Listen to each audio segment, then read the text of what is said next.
Welcome to the Loud Launch. Welcome to the Loud Launch. Yeah, this is the big bad Mr. What's Magic. happening? Your boy DJ wants to G here.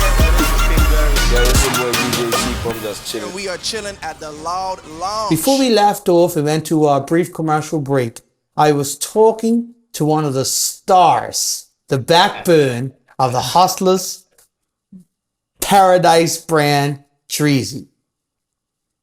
Now, Drizzy, as we get into it, I know you're new to acting. How did you get into memorizing your lines? Did you do two acting classes? I haven't taken formal acting classes. However, I did go to school in Bermuda, and they did have a lot of school plays. So I was a Rainbow Fish, I was Peter Pan, I was Martin Luther King, and a few others. Like we did Albs in Black at West End. I was the main character in that one. Okay, I actually enjoy. Let's hear it right there. Go ahead.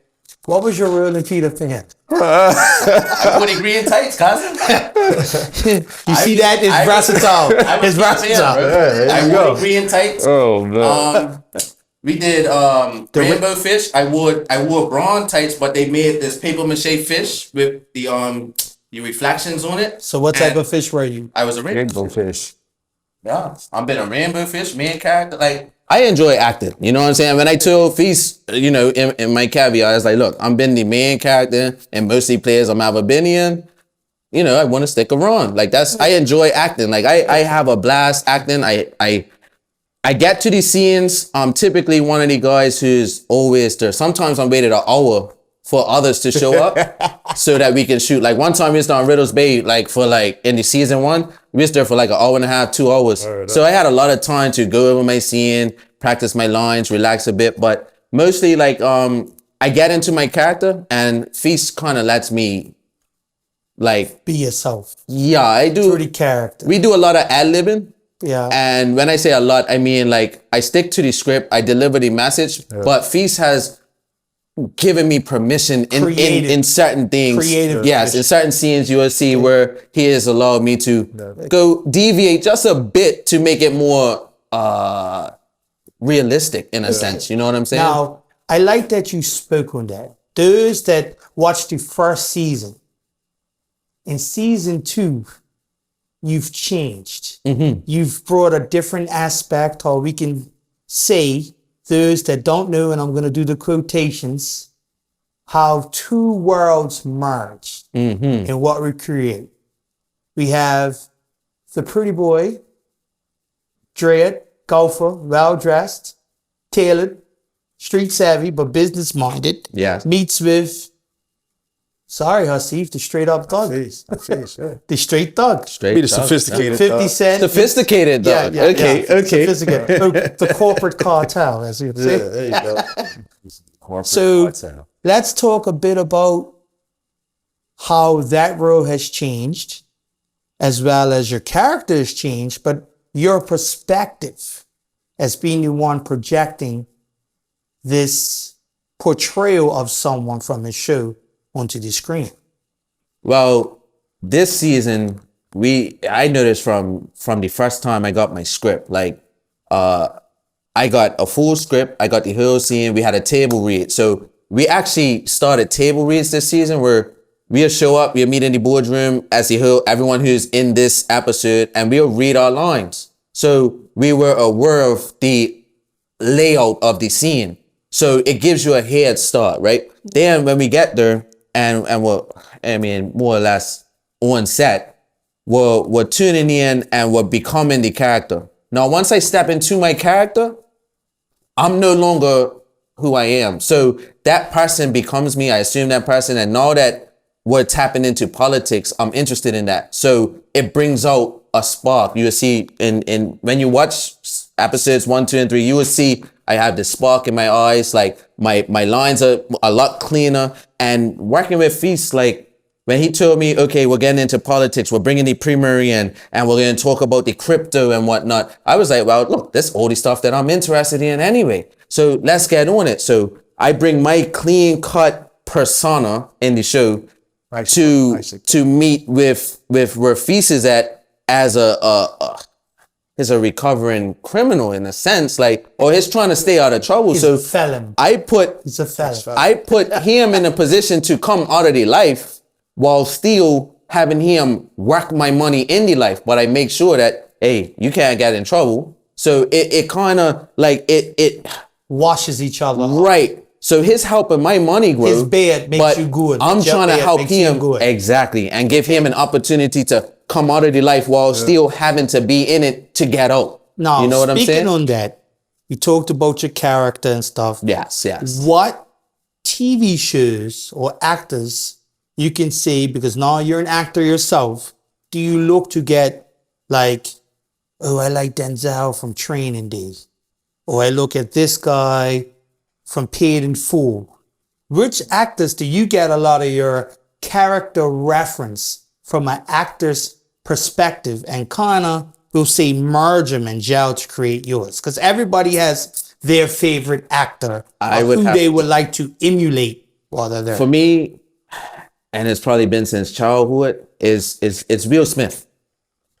I've seen Will Smith be the funny guy, the joker, can't take him serious. I've seen him be the serious guy. I've seen him be the bad boy. Like, I've seen Will Smith in so many roles. Denzel's another, but I'll be honest, I'm not a big TV watcher or movie watcher, so I haven't seen a whole lot of movies, which is perfect for my girl because we got to watch a whole bunch of shows I ain't never seen. But in retrospect, like, I don't watch TV. I just watch Will Smith growing up. Right there. You said a intricate thing. Now that you got this role and you're a public figure, people see you. Listen to the key word he said.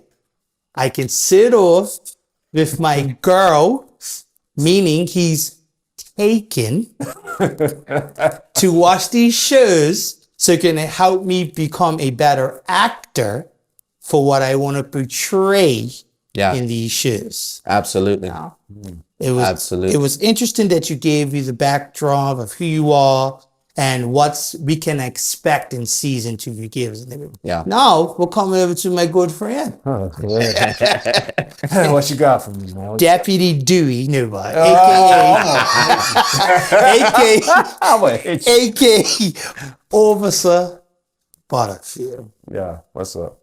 So we know, well, I can say I know you in the transformation of what I now see. Okay. The quiet guy in school Yeah. was very shy. Very. He was confident, but he was confident in the corridor of his friends. Definitely. I can say from the Northness days when your Phantom used to get real bum and Scoopy all the time. Right? Yo. Okay, just to let you know. Oh, man. He couldn't chase the living legacy. Yes. Cut him off. Yes. I got a second can say hand, but I worked for that second hand. Yeah, Yes, yeah. I did. So I can say I see the progression. Yeah. And as your friend, as we got older, we both grew. Yeah. And I like what I see now you're into acting. And now, we used to always tell you had the gift, but you judged yourself. You came out of judging yourself, and now you have the confidence that we saw that you now see. So I'm your brethren. I'm gonna hear you up. Yeah, appreciate man. you. Even though I dunked on you in basketball, point man, you know what I mean? Yeah, no.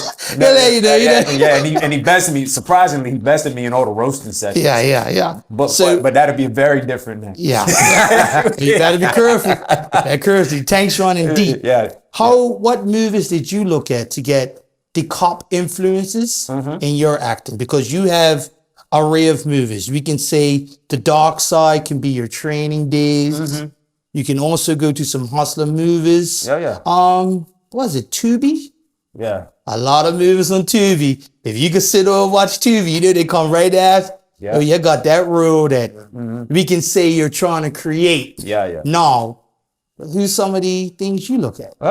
Obviously Training Day, but then it's not just Training Day. You got Street Kings. You got any movie that has any movie that I've seen that has a corrupt officer in it or whatever, you have to just think about what's the aspect of that officer. Even documentaries, 51st Precinct, because 51st Precinct in New York was a corrupt precinct. Yes. And when you hear the detective talk about his career, he said even the criminals that they interviewed, when they met him, they didn't feel like they were talking to a police officer. They felt like they was talking to a gangster. You know what I mean? Even his peers that were like very diehard about their job. They said they walk across him and they thought, oh, he's a perp. You know what I mean? Okay. So I guess, and then you just got like the usual movies or TV shows like Top Boy. I watched that. You know what I mean? Bro. Yes, bro. In it, Fam.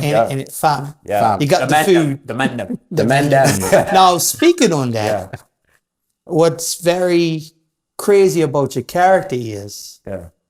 you have an American concept, but you have to splash the island life in it.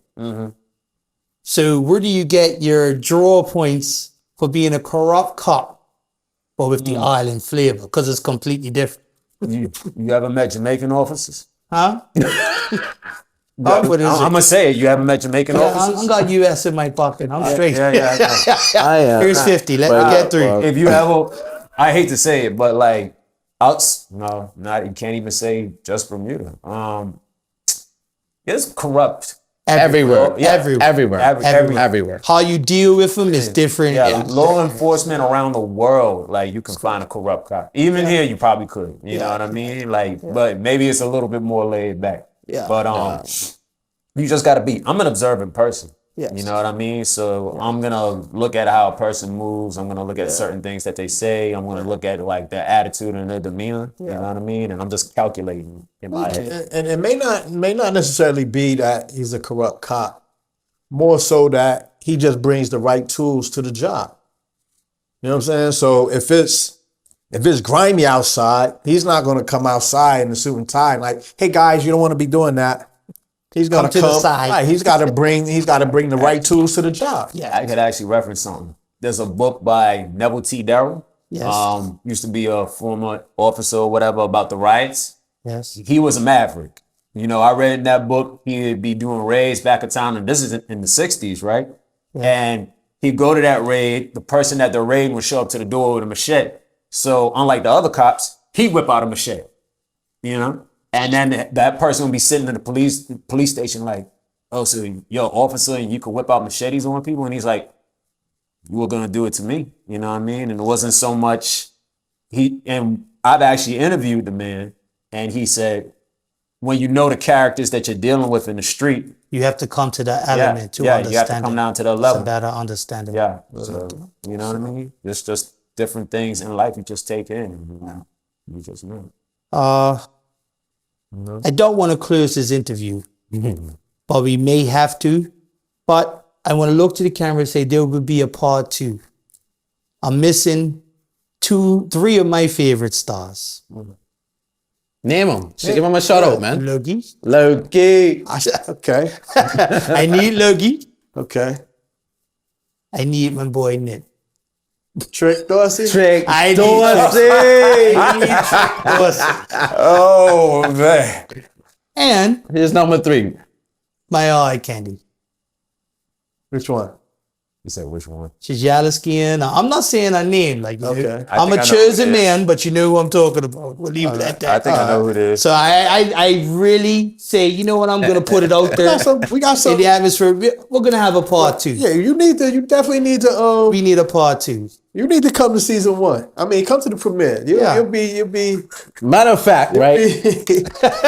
It's some scenes you guys are really gonna want to see Oh, man. in seasons 1, 2, and 3. I'm sorry, babe, but I stop had it to right there. Saudi show. We got a Saudi show. We'll stop and it I'm right telling you guys, you don't want to miss season 2. Right. So we gave the people what they want. Yes, Just know somebody's going to be sleeping on the couch. For about 2, 3 Yes. weeks. So the people asked for more sex scenes. So we gave them some sex scenes. You know, so they. I hope they were professional. It was a lot of duct tape in certain areas. We did lot of the duct tape best to we start could that. do. We did the best we You could know, do. you're close to her. You're thinking about water polo and cricket and billiards. Water polo? Yeah. Really? Yeah, you got it. Hey. It was, yeah. That was. I was about We had to some say fun something. though. We had some I don't fun. wanna get Behind the scenes shooting those things. Yeah. On behalf of the Loud Lounge, this has been a great interview. Yeah. Up close. We'll run an old saying, up close and presto. Take it. I take it. It was the true Hustler's Paradise. Hasif. Hafiz. Hafiz. I see you saying Hasif. Hafiz. With the F. Hafiz. Deputy Dewey, I aka Deputy Dewey. and Lessons, sneaky dread himself, Cheesy. So it's the Loud Lounge with Selector Free. And before we close, I want to let you know there's going to be a part 2. So be prepared for the part 2 that is coming. Not soon, but sooner than others. All right. We out of here. We are chilling at the Loud Lounge.